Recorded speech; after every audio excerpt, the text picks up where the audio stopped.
Seri Pelangi di Langit Singosari. Bunga di Kaki Gunung Kawi. Audiobook, novel silat. Cerita, Esa Mintarja. Bab 70.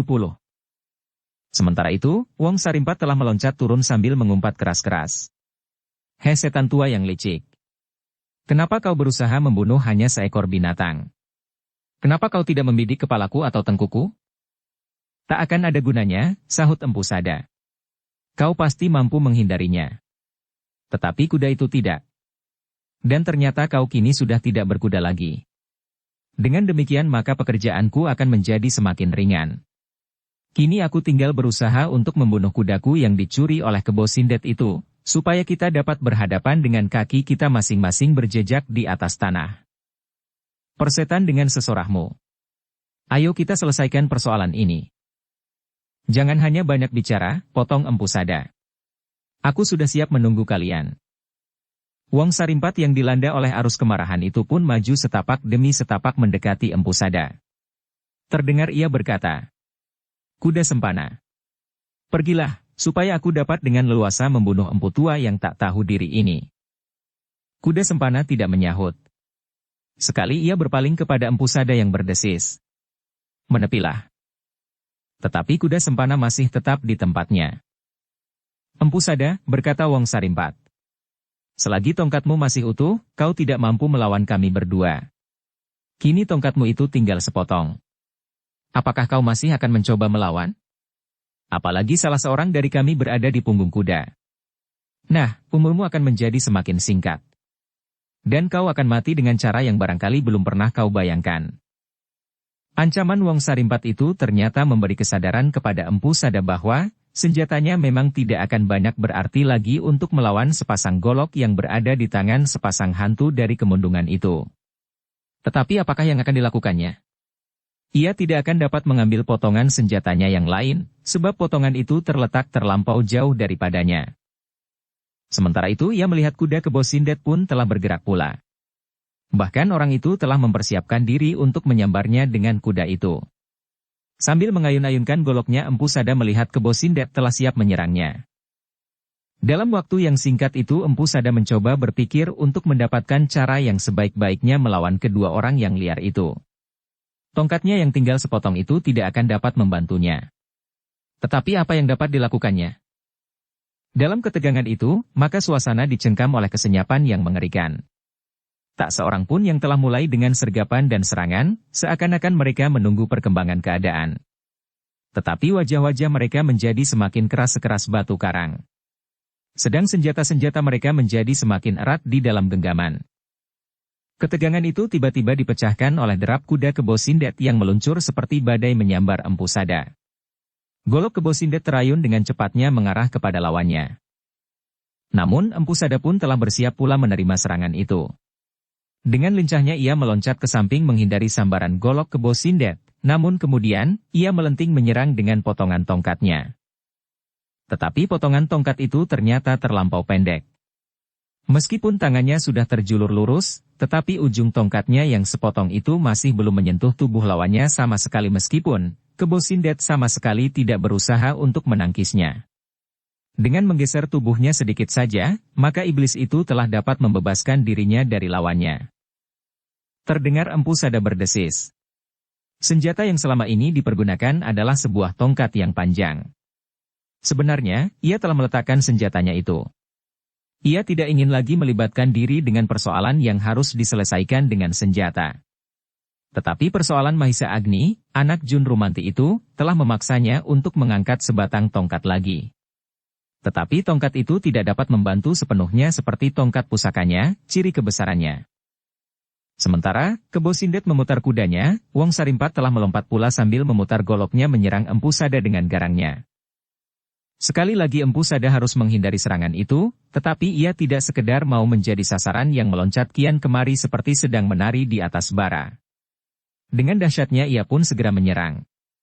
Tongkatnya yang sepotong itu mematuk dengan lincahnya. Tetapi sekali lagi ia menjadi kecewa, bahwa tongkatnya ternyata terlampau pendek. Ia berdesah di dalam hati. Meskipun demikian, Empu Sada adalah seorang tua yang memiliki perbendaharaan pengalaman yang banyak sekali. Karena itu meskipun, setiap kali ia dikecewakan oleh tongkatnya yang pendek, namun ia masih mampu juga bertahan untuk beberapa saat. Tetapi, sejenak kemudian segera terasa, bahwa melawan kedua hantu dari kemundungan itu adalah pekerjaan yang berat sekali baginya. Dan disadarinya bahwa ia tidak akan mampu melakukannya. Apalagi keadaan kedua orang itu jauh lebih baik daripadanya. Yang seorang dari mereka berada di punggung kudu yang dapat menyambarnya seperti seekor Garuda, dan keduanya masih menggenggam senjata masing-masing. Sedang Empu Sada harus melawan mereka berdua seorang diri dengan senjata yang telah patah pula. Dalam keadaan yang semakin sulit, tiba-tiba Empu Sada itu meloncat ke arah kuda sempana. Dengan serta-merta ditariknya pedang anak muda itu tanpa minta izin dahulu kepadanya. Alangkah terkejut anak muda itu. Tetapi semuanya itu terjadi dalam waktu yang sangat singkat, dan kuda sempana hanya dapat melihat pedangnya itu sudah berada di tangan Empu Sada. Kini Empu Sada mempergunakan senjata rangkap pada kedua belah tangannya. Tangannya yang kiri menggenggam pedang kuda sempana, dan tangannya yang kanan memegang potongan tongkatnya. Ia masih belum yakin benar terhadap kekuatan pedang kuda sempana. Apakah pedang itu mampu mengalami benturan-benturan dengan golok kedua orang kemundungan yang besar dan tebal, apalagi terbuat dari baja pilihan? Ia masih lebih percaya kepada tongkatnya yang patah. Tongkat itu kini menjadi pendek. Karena itu, maka kemungkinan patah pun menjadi semakin kecil. Dengan sepasang senjata itulah Empu Sada melawan kedua kakak beradik itu. Betapa empu tua itu masih dapat meloncat-loncat dengan lincahnya. Menyambar-nyambar dengan penuh nafsu yang menyala di dalam dadanya, sehingga seolah-olah tenaganya menjadi bertambah-tambah. Wong Sarimpat yang kemudian melihat Empu Sada itu bersenjata pada kedua tangannya, mengumpat tak habis-habisnya. Bahkan ia berteriak kepada kuda sempana. "Heh, anak yang tidak tahu diri, kenapa pedangmu kau biarkan diambil oleh setan tua itu? Sekarang, mumpung belum terlanjur, pergilah. Pergi jauh-jauh atau kembali ke kemundungan lebih dahulu." Kuda sempana mendengar teriakan itu. Tetapi ia masih belum beranjak dari tempatnya. Sementara itu pertempuran masih berlangsung terus. "Cepat pergi," bentak Wong Sarimpat. "Atau kau ingin aku bunuh pula?" Kuda sempana tidak menjawab, tetapi ia masih belum bergerak. Kuda sempana itu berpaling ketika Kebo Sindet tiba-tiba telah berada di sampingnya, dan membiarkan adiknya bertempur seorang diri melayani Empu Sada. Dengan nada yang datar ia berkata, "Kuda sempana, sebaiknya kau mendahului kami pergi ke Mundungan. Letakkanlah Mahisa Agni itu di pembaringan, supaya ia tidak terlanjur mati. Aku memerlukannya hidup-hidup, seperti kau juga. Bukankah kau ingin melihat anak muda itu mengalami seperti yang pernah kau alami? Sakit hati yang tidak tersembuhkan." Kuda sempana merasakan suatu perbawa yang tak dapat diatasinya. Ketika ia berpaling dan menatap wajah Kebo Sindet, tampaklah sepasang mata iblis itu seolah-olah menyala. Karena itu maka cepat-cepat kuda sempana menundukkan kepalanya. "Aku tidak menyalahkanmu," berkata Kebo Sindet yang suaranya seolah-olah bergulung-gulung saja di dalam perutnya. "Memang di luar kemampuanmu untuk mempertahankan pedangmu itu. Tetapi sebelum keadaan berkembang semakin jelek, dan Wong Sarimpat itu menjadi semakin marah, nah pergilah. Pergilah lebih dahulu ke Kemundungan. Aku merasa bahwa kau tidak akan sampai hati melihat gurumu terbunuh dengan cara yang diinginkan oleh Wong Sarimpat. Tetapi aku tidak dapat mencegah adikku itu mendapatkan permainan yang menyenangkan, apalagi mencegah keinginanku sendiri. Supaya kau tidak pingsan, maka pergilah. Kecuali kalau kau menang ingin menyaksikan, bagaimana tubuh gurumu akan menjadi makanan burung gagak dan anjing-anjing liar." Terasa dada kuda sempana menjadi semakin pepat.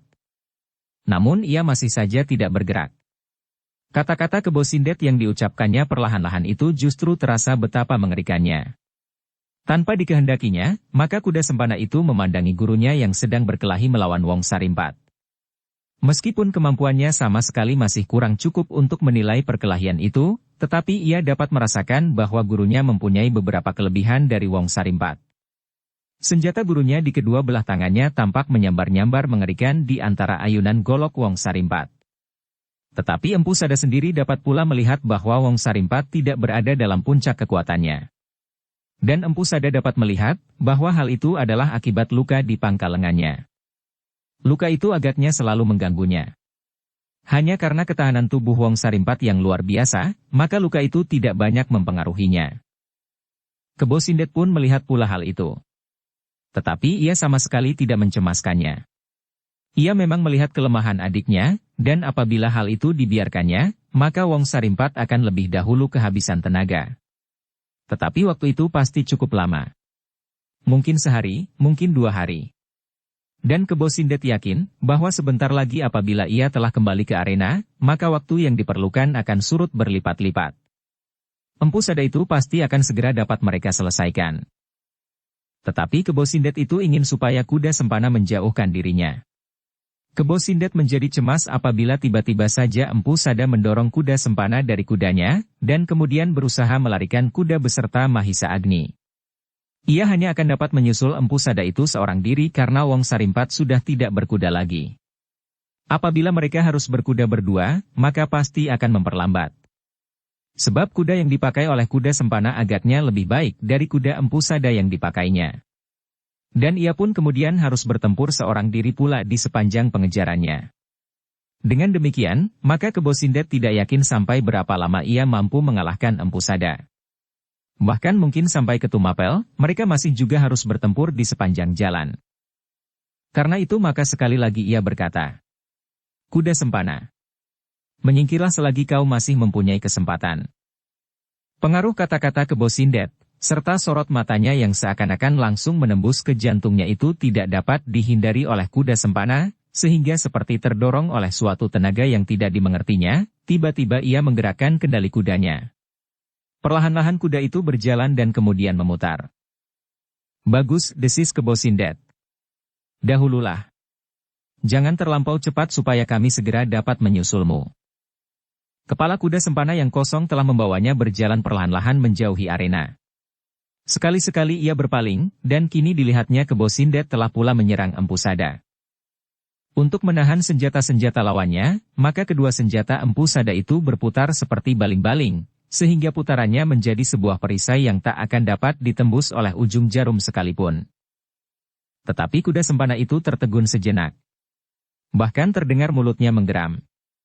Meskipun demikian ia tidak memutar kudanya kembali ke arena perkelahian itu. Dengan dada yang berguncang-guncang ia melihat sekali gurunya terpelanting ketika ia menahan sergapan tiba-tiba Kebo Sindet di atas kuda. Tetapi Empu Sada itu masih cukup lincah. Ketika Wong Sarimpat berusaha menerkamnya, maka orang tua itu sudah bangun dan sekali lagi diputarnya kedua senjatanya untuk melindungi dirinya. Meskipun demikian, segera terasa bahwa perlawanannya itu akan tidak banyak berarti bagi kedua iblis itu. Sebentar lagi maka ia pasti akan kehabisan tenaga, dan kedua golok lawannya itu akan mencincang tubuhnya. Empu Sada menggeram. Kalau yang membawa Mahisa Agni itu bukan kuda sempana, setidak-tidaknya aku mendapat kesempatan untuk mendapat kawan mati dan bahkan melarikan kudanya bersama Mahisa Agni. Mungkin aku akan berhasil memancing salah seorang dari keduanya untuk mengejarku di atas kudanya. Tetapi ia tidak dapat mengingkari kenyataan. Yang duduk di atas punggung kuda itu adalah kuda sempana, seorang dari muridnya. Perkelahian di arena menjadi semakin sengit. Namun menjadi semakin jelas pula lah bahwa Empu Sada menjadi semakin terdesak. Hanya karena tekadnya yang bulat serta hampir-hampir didasari oleh keputusasaan, muka justru tenaganya menjadi kian dahsyat. Tetapi kuda sempana yang semakin jauh dari perkelahian itu masih juga sempat melihat bahwa gurunya berkali-kali terdorong surut, bahkan terbanting jatuh. Untuk melawan kedua lawannya itu Empu Sada benar-benar telah memeras segenap tenaga, kemampuan dan ilmunya. Jatuh bangun ia berjuang. Terbersit tekad di dalam dadanya. Aku akan membawa salah seorang dari mereka untuk menemaniku meninggalkan dunia yang fana ini. Kuda sempana akhirnya tidak sampai hati lagi melihat gurunya berjuang mati-matian dalam kesulitan. Ia tidak sampai hati melihat gurunya terbanting kemudian melenting berdiri untuk segera terdorong pula surut ke belakang. Sejenak kemudian Empu Sada itu harus meloncat jauh-jauh mengambil jarak dari kedua lawannya yang menyerangnya dari jurusan yang berbeda. Dengan hati yang pedih, lebih pedih dari segala macam penderitaan yang dialaminya selama ini, kuda sempana segera memukul perut kudanya dengan tumitnya. Kuda itu terkejut dan segera meloncat seperti gila. Menembus keremangan malam yang ditandai oleh sesisir bulan yang sedang berkalang. Kuda Sempana sendiri bagaikan orang gila melecut-lecut kuda itu sekuat-kuat tenaganya. Ia ingin segera menjauhi tempat jahanam itu. Ia ingin melupakan apa yang baru saja dilihatnya. Dan ia sama sekali ingin melenyapkan gambaran-gambaran apa yang akan terjadi atas gurunya. Karena itulah maka ia berpacu sekuat-kuat kaki kudanya. Hampir-hampir ia tidak memperhatikan lagi Mahisa Agni yang tersangkut di punggung kuda itu pula. Demikianlah, kuda Sempana berusaha melarikan diri dari kenangan dan angan-angannya masa-masa lampau dan masa-masa yang akan datang. Dengan demikian ia pun seakan-akan melupakan dirinya sendiri masa kini. Ia tidak tahu kemana kudanya akan pergi. Tetapi kuda itu adalah kuda yang dibawanya dari Kemundungan, sehingga kuda itu berlari menurut jalan yang dikenalnya. Kemundungan. Sedang di belakang kuda Sempana itu gurunya bertempur antara hidup dan mati. Disadarinya bahwa nyawanya sebentar lagi akan meninggalkan tubuhnya. Tetapi ia tidak akan menyerahkan nyawanya seperti seekor lembu di pembantaian. Namun tiba-tiba perkelahian yang semakin seru dan semakin berat sebelah itu terganggu.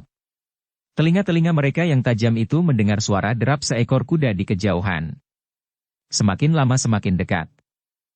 Kebo Sindet yang berada di punggung kuda menengadahkan wajahnya. Perlahan-perlahan ia berdesis seperti kepada diri sendiri.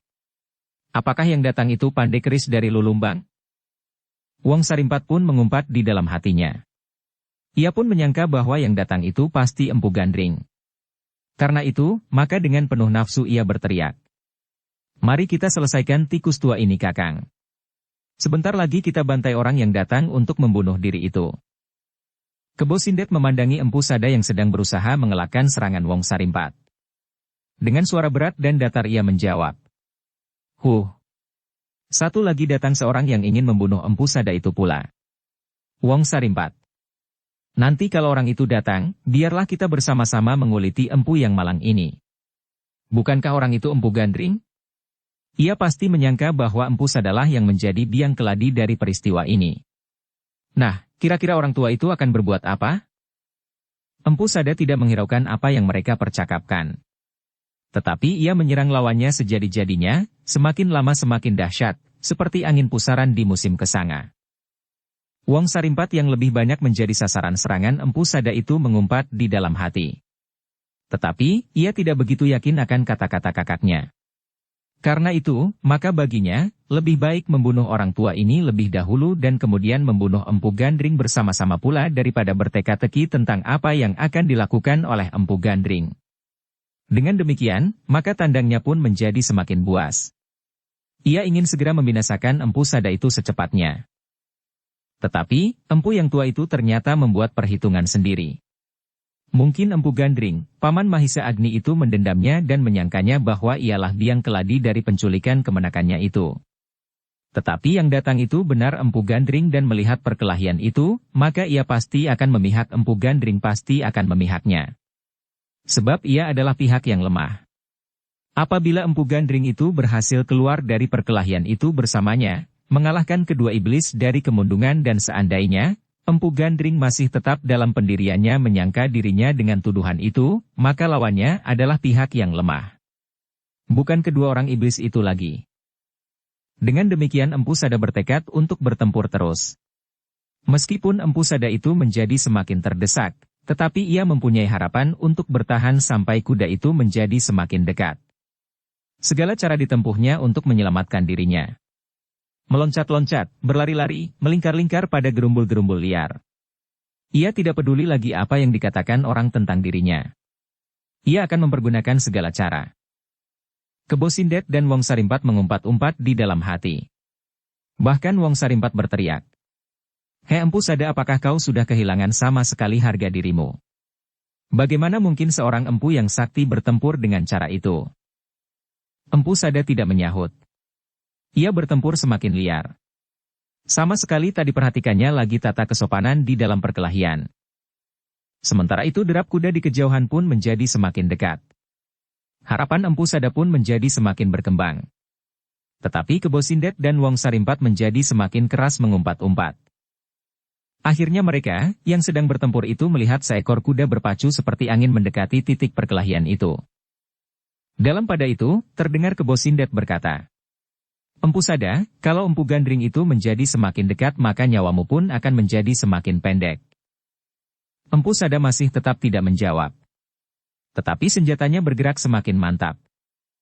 Kini kuda yang datang itu telah menjadi semakin dekat, dan sesaat kemudian kuda itu berhenti. Benarlah dugaan Kebo Sindet dan Wong Sarimpat bahwa penunggangnya adalah Empu Gandring. Demikian kuda itu berhenti terdengar Wong Sarimpat berteriak. Empu Gandring ini kah orangnya yang kau cari? Empu Sada segera meloncat jauh ke samping untuk melepaskan diri dari perkelahian. Dengan sebuah senyuman ia menyambut kedatangan Empu Gandring, katanya. Selamat malam Empu, telah cukup lama kami menunggu kedatanganmu. Empu Gandring yang duduk di atas punggung kudanya termenung sejenak melihat apa yang sedang terjadi. Ia tidak dapat segera mengerti, mengapa Kebo Sindet dan Wong Sarimpat bertempur melawan Empu Sada. Yang terdengar kemudian adalah suara Kebo Sindet kepada Empu Gandring. Kau telah menemukan orangnya, sumber bencana yang menimpa Mahisa Agni. Tetapi Empu Gandring tidak segera memberi tanggapan.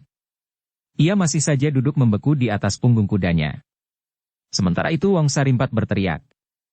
Mengapa kau masih saja seperti patung? Kebo Sindetlah yang menyahut. Apakah kau memerlukan penjelasan, Empu Gandring? Empu Gandring menarik nafas dalam-dalam. Ia ingin menghadapi persoalan itu dengan tenang, supaya ia tidak terperosok dalam suatu sikap yang salah. Kebo Sindet terdengar berkata lagi. Empu Gandring, apakah kau masih sangsi bahwa kemanakanmu telah dilarikan oleh murid Empu Sada? Kau melihat sendiri bahwa Mahisa Agni berada di punggung kuda yang dipergunakan oleh kuda sempana. Memang akulah yang telah berbuat langsung, tetapi aku hanyalah sekedar alat. Aku tidak tahu maksud Empu Sada yang sebenarnya, dengan menculik Mahisa Agni. Baru kemudian aku tahu setelah aku menyerahkannya kepadanya. Ternyata, dendam murid Empu Sada telah begitu tajam meracuni hatinya, sehingga kedua guru dan murid ini begitu sampai hati untuk berbuat di luar perikemanusiaan atas Mahisa Agni. Sehingga, kami berdua berusaha mencegah. Kemudian yang terjadi adalah seperti yang kau lihat ini. Kami berdua terpaksa bertempur melawan Empu Sada. Nah Empu Gandring, sekarang terserah padamu apa yang akan kau lakukan. Kau akan dapat bersama-sama kami membunuh Empu Sada ini, kemudian bersama-sama kami pula mengejar kuda sempana. Sebab selama kami bertempur kuda sempana telah sempat melarikan Mahisa Agni. Empu Gandring masih tetap mematung. Dilayangkannya pandangan matanya mengedari arena perkelahian itu. Dilihatnya Empu Sada berdiri tegak di sisi sebuah parit yang kering. Ketika pandangan mata mereka beradu maka berkatalah Empu Sada. Empu Gandring, kau telah mendengar penjelasan Kebo Sindet dan Wong Sarimpat. Tetapi apakah kau dapat mempercayainya? Empu Gandring masih tetap tidak menjawab. Dan Empu Sada pun berkata lebih lanjut. Empu Gandring, aku menyesal bahwa aku tidak mendengarkan nasihatmu dahulu, seperti Bojong Santi pernah menasehati aku juga kalau aku berhubungan dengan kedua iblis dari kemundungan itu maka aku pasti akan ditelannya. Ternyata nasihatmu itu benar-benar terjadi, aku kini telah kehilangan semuanya. Muridku pun telah dirampasnya pula, sedang muridku yang lain telah dibunuhnya. Empu Gandring, kini Mahisa Agni itu pun telah diambilnya untuk kepentingan yang kotor. Mereka ingin mempergunakan Mahisa Agni untuk melakukan pemerasan. Adalah kuda sempana yang memberitahukan kepada mereka, kedua iblis dari kemundungan itu, bahwa bakal permaisuri Tunggul Ametung sangat mengasihi kakaknya, Mahisa Agni. Bohong, potong Kebo Sindet. Jangan mempercayainya. Empu Gandring, berkata Empu Sada pula. Kau telah mendengar penjelasan Kebo Sindet dan Wong Sarimpat, dan kau telah mendengar penjelasanku pula. Kemudian terserah kepadamu manakah yang menurut pertimbanganmu dapat kau percaya. Hebat, teriak Wong Sarimpat. Pembelaanmu hebat sekali Empu. Tetapi sayang bahwa hanya anak-anak kecil sajalah yang mempercayainya. Tetapi sudah tentu bukan Empu Gandring dan kami berdua yang sudah kenyang makan garam. Empu Sada sama sekali tidak menanggapi teriakan Wong Sarimpat. Ia tidak ingin terlampau banyak berbicara. Tetapi ia yakin bahwa Empu Gandring dapat melihat keadaan dengan wajar. Sebab orang itu dahulu pernah mengatakan kepadanya sedikit tentang Kebo Sindet dan Wong Sarimpat. Karena itu maka Empu Sada membiarkan saja Wong Sarimpat berteriak-teriak terus. Empu Gandring, apalagi yang kita tunggu? Marilah kita selesaikan saja gurunya, kemudian marilah kita susul muridnya kepada Padepokan Empu Sada. Mahisa Agni itu pasti dibawanya ke sana untuk diperlakukannya dengan biadab. Wong Sarimpat berhenti sejenak. Tetapi karena Empu Gandring masih belum menjawab, maka ia berkata selanjutnya. Atau kau ingin mendahului kami menyelamatkan kemenakanmu itu? Sementara kami menyelesaikan orang ini? Nanti sesudah pekerjaan ini selesai, maka kami pun akan menyusulmu ke padepokan Empu Sada itu. Ketika Wong Sarimpat terdiam, maka kesenyapan segera menerkam suasana. Kebo Sindet, Wong Sarimpat dan Empu Sada menjadi tegang menunggu sikap Empu Gandring. Keputusan orang itu akan menentukan keadaan. Apabila Empu Gandring berpihak kepada Kebo Sindet dan Wong Sarimpat, bersama-sama membinasakan Empu Sada, maka kemudian ia pun pasti akan binasa pula di tangan kedua iblis itu. Tetapi kalau ia berpihak kepada Empu Sada, maka keadaannya akan berbeda. Ternyata perhitungan Empu Gandring tidak jauh berbeda dengan perhitungan Empu Sada. Kalau ia berpihak kepada Empu Sada, maka seandainya ia masih menjumpai persoalan dengan orang itu, maka kedudukan mereka pasti akan seimbang. Bahkan mungkin 3 hari, seminggu dan bahkan setahun, mereka tidak akan dapat menentukan siapakah yang akan menang dan akan kalah. Mungkin Empu Gandring mempunyai beberapa kelebihan dari Empu Sada, tetapi dalam perkelahian terbuka, maka kelebihan yang hanya selapis itu tidak akan banyak berpengaruh. Apalagi melihat cara Empu Sada berkelahi saat ini. Meloncat-loncat, berlari-lari bersembunyi dan melingkari pepohonan yang daun-daunnya menjadi berguguran. Karena itu maka Empu Gandring membulatkan tekadnya. Ia memilih berpihak kepada Empu Sada. Pengenalannya kepada mereka, yang sedang berkelahi itu telah mendorongnya untuk mengambil keputusan itu. Dalam ketegangan itu Empu Gandring menggerakkan kudanya beberapa langkah maju. Keris raksasanya ternyata masih saja berada di dalam genggamannya. Sejenak ia mengawasi ketiga orang yang tegang mematung. Akhirnya terdengarlah suaranya membelah kesenyapan. Empu Sada, aku berpihak kepadamu. Meskipun setelah pertempuran ini selesai, entah sehari, atau seminggu, aku masih harus berurusan dengan kau. Baik Empu, sahut Empu Sada. Aku terima syaratmu. Ternyata kau cukup bijaksana menentukan pilihan. Persetan kalian, tiba-tiba Kebo Sindet berteriak nyaring. Tanpa berkata sepatah kata pun lagi, kudanya meluncur dengan cepatnya menyerang Empu Gandring. Untunglah bahwa selama ini Empu Gandring tidak meninggalkan kewaspadaan, sehingga ketika golok iblis itu mematuknya, maka Empu Gandring pun segera menangkisnya dengan keris raksasanya. Empu Gandring menggeram.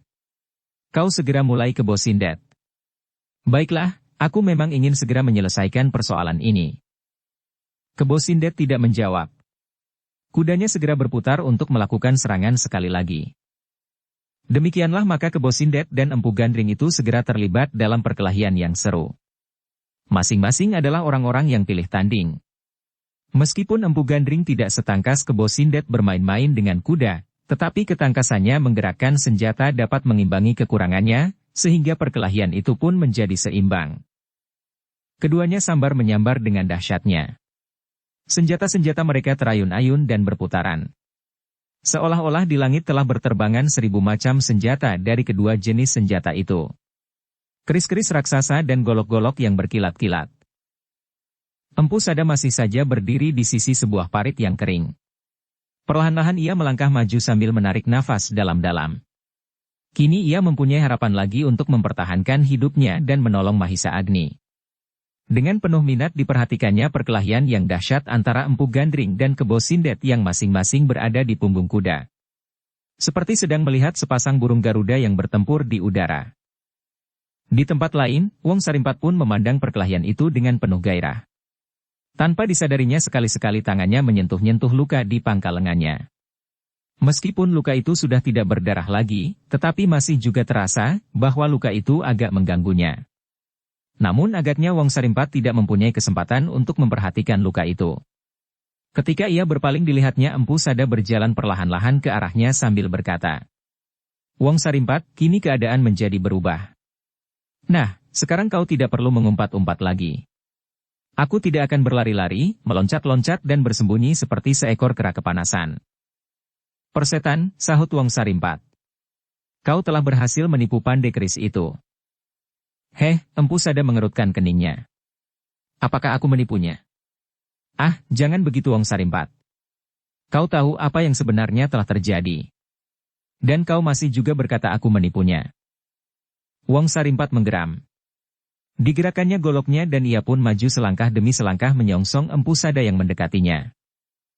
Keadaan menjadi semakin tegang, sejalan dengan langkah-langkah mereka, Empu Sada dan Wong Sarimpat, yang jaraknya menjadi semakin dekat. Kini senjata-senjata mereka telah siap untuk dipergunakan. Sebuah golok besar di tangan Wong Sarimpat dan Empu Sada masih tetap menggenggam potongan tongkatnya di tangan kanan dan pedang kuda sempana di tangan kirinya. Ketika jarak mereka sudah tidak lebih dari 4 langkah lagi, tanpa berjanji, serentak mereka pun berlari. Sejenak mereka saling berpandangan. Tak sepatah kata pun mereka ucapkan, tetapi lewat sorot mata mereka melontarlah segala macam kebencian, dendam, marah bercampur baur. Tetapi waktu itu tidak terlampau lama. Sesaat kemudian dengan sebuah teriakan yang nyaring Wong Sarimpat meloncat menyerang. Seperti petir menyambar di langit, goloknya menyambar lawannya. Tetapi Empu Sada telah siap menanti saat yang demikian. Itulah sebabnya maka ia sama sekali tidak terkejut. Segera ia menyesuaikan dirinya, sehingga dengan kecepatan yang sama Empu Sada membebaskan dirinya dari serangan itu. Tetapi sekejap kemudian, Empu Sadalah yang berganti menyerang. Kedua senjatanya berderak susul-menyusul, demikian cepatnya bagaikan berpuluh-puluh ujung senjata yang ditaburkan bersama-sama.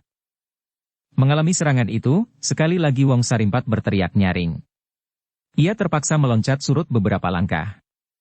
Tetapi sesaat kemudian mereka telah terlibat kembali dalam pertarungan yang sengit. Pertarungan dari dua orang yang menyimpan dendam sedalam lautan di dalam dada masing-masing. Dengan demikian maka pertarungan itu menjadi pertarungan yang sangat dahsyat. Masing-masing sama sekali sudah kehilangan pengendalian diri. Yang ada di dalam hati mereka tinggallah nafsu untuk membunuh lawannya, dengan jalan dan cara apapun juga. Sehingga perkelahian itu segera menjadi keras dan kasar, seperti perkelahian 2 ekor harimau yang paling buas di dalam rimba yang sama sekali tidak pernah bersentuhan dengan peradaban. Di sisi yang lain 2 ekor kuda masih saling menyambar. Dengan gelora di dalam dada yang tidak kalah serunya, Empu Gandring dan Kebo Sindet pun bertempur mati-matian. Senjata-senjata mereka yang terayun-ayun di udara serta benturan-benturan yang terjadi tak ubahnya seperti lidah api yang berlaga di langit.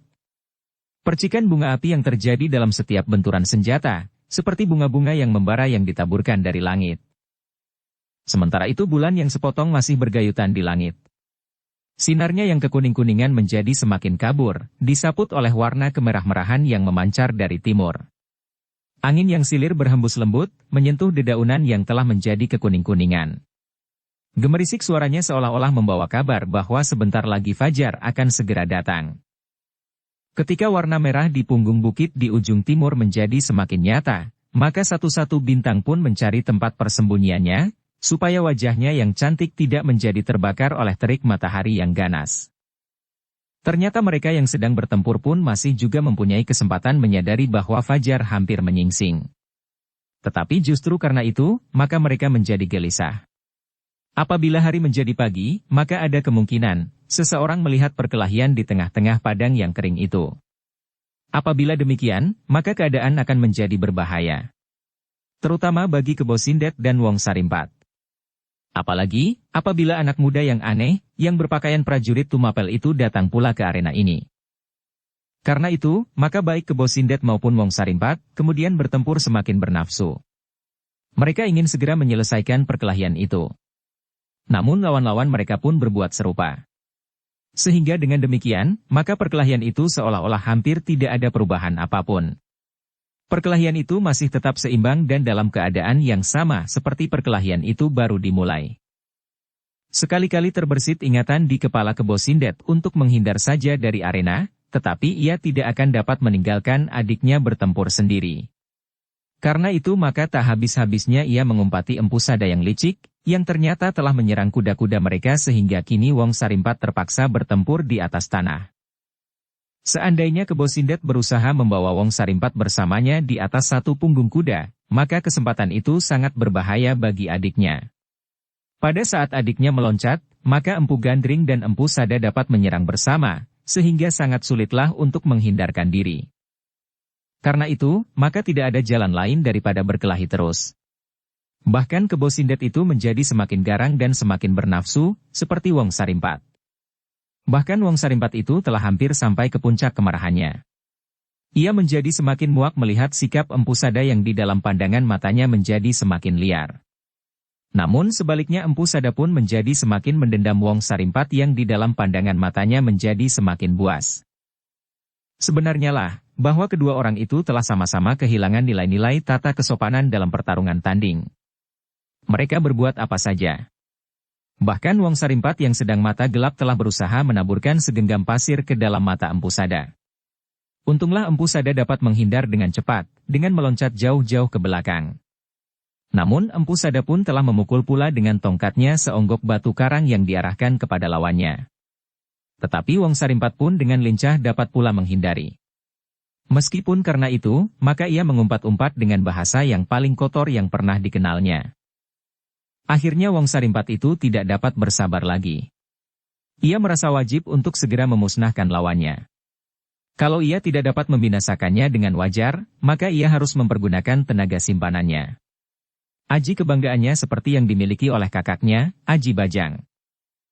Dan Wong Sarimpat merasa bahwa kini saatnya telah tiba baginya untuk mempergunakan aji itu. Meskipun ia tahu bahwa Empu Sada pun memiliki pula kekuatan yang akan dapat mengimbangi Aji Bajangnya, namun dengan demikian, maka persoalannya akan lebih cepat selesai. Yang hancur akan lebih cepat hancur dan yang menang akan lebih cepat melihat kemenangannya. Namun Wong Sarimpat itu pun mengerti juga bahwa masih ada kemungkinan-kemungkinan yang lain. Hancur bersama-sama atau aji-aji itu tidak berguna sama sekali. Apabila demikian, maka perkelahian itu akan berlangsung terus. Mungkin sehari lagi, seminggu atau apabila salah seorang telah menjadi kelaparan. Tetapi Wong Sarimpat tidak mau dirisaukan oleh 1001 macam pertimbangan. Ia ingin mempergunakan Aji Bajangnya saat ini. Habis perkara. Dengan demikian maka Wong Sarimpat itu segera mengambil jarak dari lawannya. Disilangkannya goloknya di muka dadanya. Dipusatkannya segenap kekuatan dan dihimpunnya menjadi kekuatan yang dahsyat. Kekuatan lahir dan batin yang didapatnya dengan segala macam jalan. Jalan yang hitam. Yang ditemuinya di bawah kelamnya pohon-pohon tua yang rimbun, di balik batu-batu yang besar dan di dalam gelapnya goa-goa yang lembab. Empu Sada pun segera melihat apa yang sedang dihadapinya. Karena itu ia tidak boleh bermain-main lagi menghadapi sikap lawannya. Ia pun harus berbuat serupa pula. Menggerakkan segenap daya dan kekuatan yang ada padanya, memusatkannya dan kemudian menyalurkannya dalam wujud dan sifatnya yang dahsyat. Demikianlah kini kedua-duanya telah berhadapan dalam puncak kemampuan. Wong Sarimpat telah siap melontarkan Aji Bajang lewat goloknya yang besar dan Empu Sada pun telah memusatkan Aji Kalabama pada tangan kanannya yang telah siap mengayunkan potongan tongkatnya. Kali ini ia mengharap bahwa tongkatnya yang telah patah dan menjadi pendek itu tidak akan terpatahkan lagi. Waktu yang mereka perlukan ternyata tidak terlampau banyak. Segera mereka pun telah berada dalam puncak kesiagaan dalam ilmu tertinggi. Sekejap kemudian terdengar dua buah teriakan nyaring yang hampir berbareng meluncur dari mulut Wong Sarimpat dan Empu Sada. Dan keduanya pun segera berloncatan seperti tatit yang meloncat dan kemudian bersabung di langit. Benturan yang terjadi benar-benar sebuah benturan yang dahsyat. Benturan antara Aji Bajang dan Kalabama untuk yang kedua kalinya di malam itu, sesudah Empu Sada membentur Aji yang sama yang dilontarkan oleh Kebo Sindet. Kali ini pun akibatnya tidak pula kalah dahsyatnya. Bahkan Kebo Sindet dan Empu Gandring yang sedang bertempur itu pun tertegun sejenak. Kuda-kuda mereka pun berhenti berlari-lari dan seolah-olah mereka pun ingin menyaksikan apa yang akan terjadi sesudah benturan itu. Ternyata Wong Sarimpat dan Empu Sada bersama-sama terdorong beberapa langkah surut. Mereka seakan-akan terlempar dan melambung di udara untuk sejenak kemudian terbanting jatuh di tanah. Namun demikian tubuh-tubuh mereka menyentuh tanah, maka mereka pun segera melenting bangkit berdiri dan bersikap kembali menghadapi setiap kemungkinan. Meskipun demikian terasa sesuatu pada tubuh mereka. Terasa tangan-tangan mereka menjadi nyeri karena tekanan senjata-senjata mereka pada saat benturan terjadi. Hanya tangan-tangan yang dilambari oleh kekuatan yang sedahsyat kekuatan yang berbenturan itulah, yang masih akan mampu bertahan menggenggam senjata masing-masing. Apabila tangan-tangan itu adalah tangan-tangan wajar, maka jari-jarinya pasti akan patah berserakan di tanah, dan tulang-tulang lengannya akan hancur berkeping-keping. Tetapi tangan-tangan itu ternyata masih utuh meskipun terasa juga, genggamannya menjadi mengendor. Empu Sada yang mempergunakan hanya sepotong tongkat, merasakan bahwa tekanan di tangannya agak terlampau keras, meskipun senjatanya tidak terpatahkan lagi. Sedang Wong Sarimpat pun merasakan sesuatu yang tidak wajar pada pangkal lengannya yang terluka. Agaknya dalam benturan yang terjadi, oleh desakan kekuatan yang menghentak, maka luka itu mulai mengalirkan darah lagi. Setan alas, bentak Wong Sarimpat. Tangan ini agaknya akan mengganggu. Sejenak kemudian Wong Sarimpat meraba bumbung kecil di dalam kantong ikat pinggangnya yang dibuatnya dari kulit. Ia masih mempunyai beberapa butir ramuan obat di sana. Tetapi Empu Sada yang melihatnya, tidak ingin memberinya kesempatan sama sekali. Orang itu telah benar-benar menjadi mata gelap, dendam, benci, muak dan segala macam perasaan, telah mendorongnya untuk berbuat dengan nafsu yang meluap-luap. Dengan cepat sekali lagi ia mempersiapkan aji kalabama. Ia harus cepat menyerang sebelum Wong Sarimpat sempat menahan arus darah yang meleleh dari luka di pangkal lengannya itu. Wong Sarimpat yang melihat sikap itu mengumpat keras-keras. Tetapi ia sadar bahwa apabila ia terlambat menyambut kekuatan itu, maka ia pun akan menjadi lumat. Karena itu maka niatnya untuk mengambil obat diurungkannya. Segera ia pun bersiap menyambut serangan yang bakal datang. Dan serangan itu kini dilakukan oleh Empu Sada. Bukan oleh dirinya. Sekali lagi mereka berteriak nyaring. Sekali lagi mereka berloncatan sambil mengayunkan senjata-senjata mereka. Dan sekali lagi benturan yang sedahsyat semula itu terjadi. Namun ternyata akibatnya lebih dahsyat daripada benturan tang pertama. Dalam benturan ini, ternyata tangan-tangan mereka sudah tidak kuasa lagi mempertahankan senjata-senjata mereka tetap di tangan. Terasa betapa perasaan pedih dan nyeri menyengat tangan-tangan mereka, dan senjata-senjata mereka yang berbenturan itu pun meloncatlah bersama-sama dari tangan-tangan mereka. Meskipun segera mereka bangkit kembali setelah terbanting jatuh, dan kemudian berdiri berhadapan lagi, tetapi mereka ternyata sudah tidak bersenjata sama sekali. Empu Sada pun baru menyadari bahwa pedang di tangan kirinya agaknya telah terlepas pula dari tangannya, pada saat-saat ia terlempar dan terbanting jatuh di tanah. Dengan demikian maka kini mereka berhadap-hadapan tanpa sehelai senjata pun. Yang ada pada mereka hanyalah anggota badan mereka, tangan, kaki dan tubuh yang terdiri dari kulit, daging dan tulang belulang itu. Tetapi ternyata bahwa nafsu kedua-duanya benar-benar tidak lagi dapat terkendali. Mereka benar-benar sudah tidak dapat berpikir lagi, apakah yang sebaiknya mereka lakukan. Yang ada di dalam kepala mereka adalah nafsu untuk membunuh. Membunuh. Tidak ada yang lain. Karena itu, maka seperti berjanji mereka pun segera mempersiapkan diri untuk melontarkan kembali kekuatan ilmu mereka yang tertinggi. Empu Gandring dan Kebo Sindet, betapa kemarahan dan kebencian mereka pun membakar dada, namun mereka masih sempat menyaksikan perkelahian dua orang yang seakan-akan telah kehilangan diri pribadi. Seakan-akan mereka telah kepanjingan iblis yang sedang berlaga di dalam tubuh-tubuh mereka.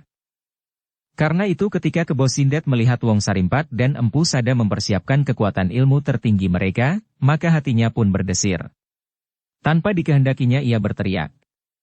Wong Sarimpat, hati-hati dengan luka di tanganmu. Lebih baik kau memungut senjatamu. Tetapi Wong Sarimpat tidak sempat berbuat sesuatu. Bahkan kata-kata kakaknya itu seakan-akan tidak didengarnya. Orang itu sudah tidak lagi sempat berpikir tentang luka-lukanya yang akan dapat menjadi berbahaya baginya. Sebenarnya dalam keadaannya Wong Sarimpat lebih baik berusaha membenturkan senjatanya daripada tubuhnya. Lebih baik pula baginya, bertempur tanpa benturan-benturan meskipun setiap ayunan dilambari oleh aji pamungkas masing-masing. Kebo Sindet tidak dapat berbuat apa-apa lagi ketika ia melibat kedua orang yang seolah-olah telah menjadi gila itu siap untuk saling menerkam. Ketika ia menggerakkan kudanya, maka Empu Gandring pun telah bergerak pula.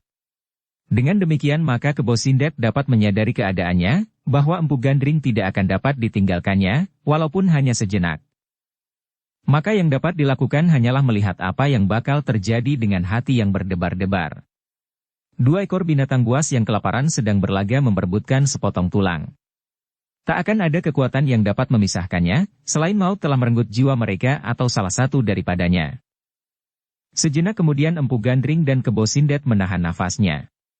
Seolah-olah mereka sendiri terseret pula di dalam loncatan yang garang dan kemudian ikut pula dalam benturan yang segera terjadi. Tetapi Wong Sarimpat ternyata bukan seorang yang benar telah menjadi gila. Ia menyadari keadaannya. Keadaan luka di pangkal lengannya. Karena itu, maka saat mereka telah saling meloncat dan mengayunkan tangan-tangan mereka, maka Empu Sada melihat bahwa tangan Wong Sarimpat itu sengaja tidak membentur tangannya, tetapi langsung mengarah ke dadanya. Empu Sada tergagap sesaat menghadapi keadaan itu. Tetapi keadaan sudah berada di puncak yang paling gawat. Empu Sada sudah tidak dapat berbuat apapun lagi. Ia tidak mau hanya sekedar membentur tangan Wong Sarimpat yang mengarah ke dadanya, sebab dengan demikian maka geraknya akan tidak seimbang. Ia berada pada keadaan sekedar bertahan karena perimbangan gerak yang menguntungkan Wong Sarimpat. Karena itu, maka Empu Sada yang sedang menjadi kalap itu pun tidak mau terlampau banyak berpikir dan menimbang, ia tidak lagi memperhitungkan tangan dan gerak Wong Sarimpat.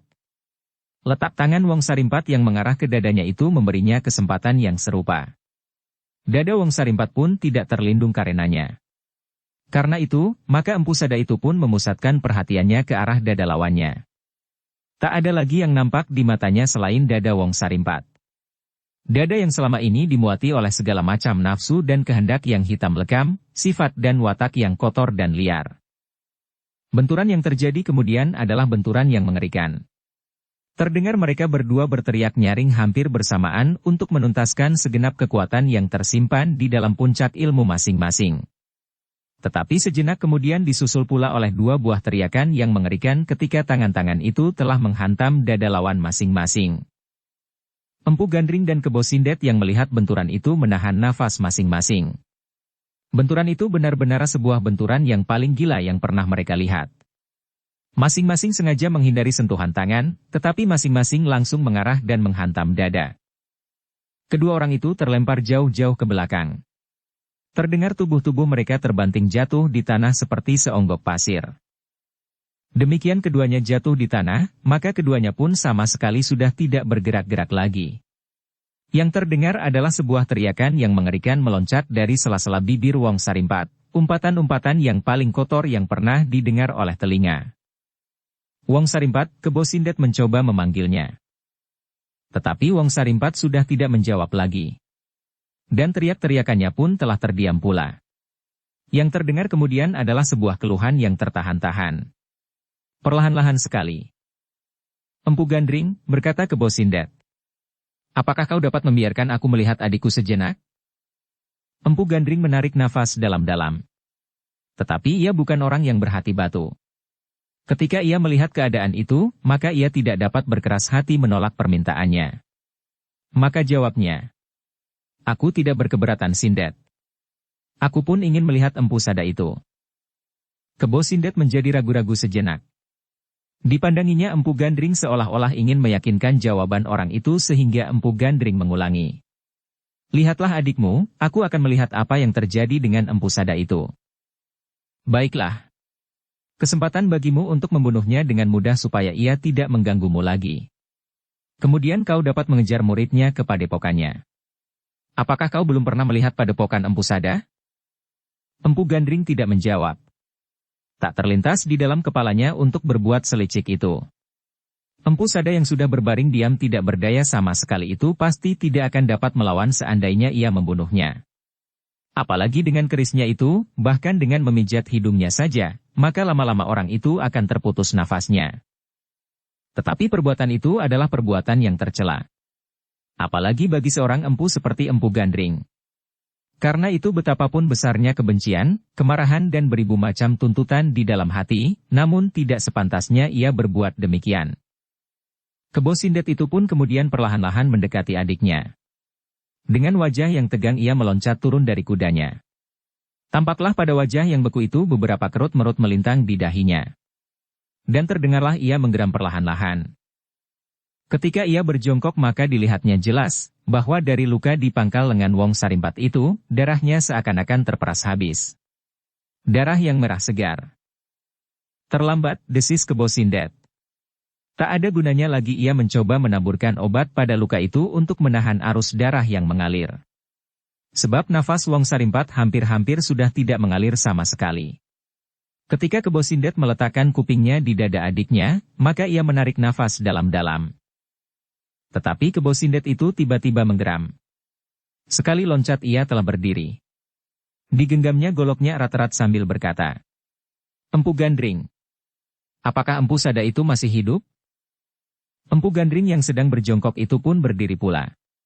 Ia harus berhati-hati melihat sikap Kebo Sindet yang seolah-olah menjadi gila. "Bagaimana desak Kebo Sindet. "Orang ini masih hidup," sahut Empu Gandring. "Empu Gandring, marilah kita lupakan persoalan kita.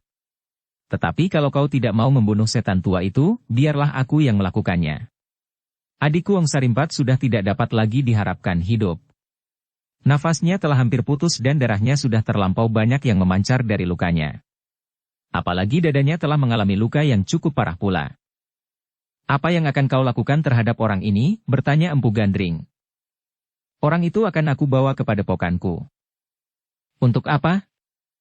"Itu adalah urusanku Empu." Empu Gandring terdiam sejenak. Dipandanginya wajah Kebo Sindet yang berdiri beberapa langkah agak jauh daripadanya. Tetapi ia tidak melihat wajah itu dengan jelas.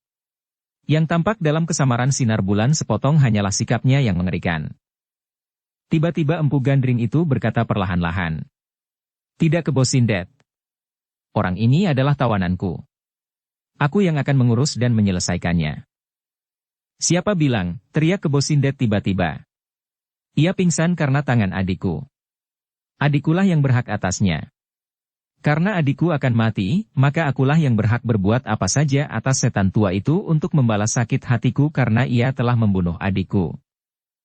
Tunggulah sampai ia sembuh kembali. Kelak kau akan dapat menemuinya dan membuat perhitungan apabila orang ini akan dapat hidup karena luka-luka yang pernah dideritanya kini. Aku tidak sabar menunggu waktu itu. Dan apakah kau kehilangan sesuatu apabila ia aku bawa pergi? Kau akan menjadi puas pula. Kau tidak akan terpercik dosanya, tetapi kau pun akan menemukan mayatnya kelak." Empu Gandring menggelengkan kepalanya. Terbayang di dalam rongga matanya perbuatan Kebo Sindet yang sangat mengerikan. "Jangan keras kepala Empu," bentak Kebo Sindet. "Apakah permusuhan kita akan kita teruskan?" Bersambung ke bab 71. Dukung kami dengan subscribe, follow, like, komen dan share. Terima kasih.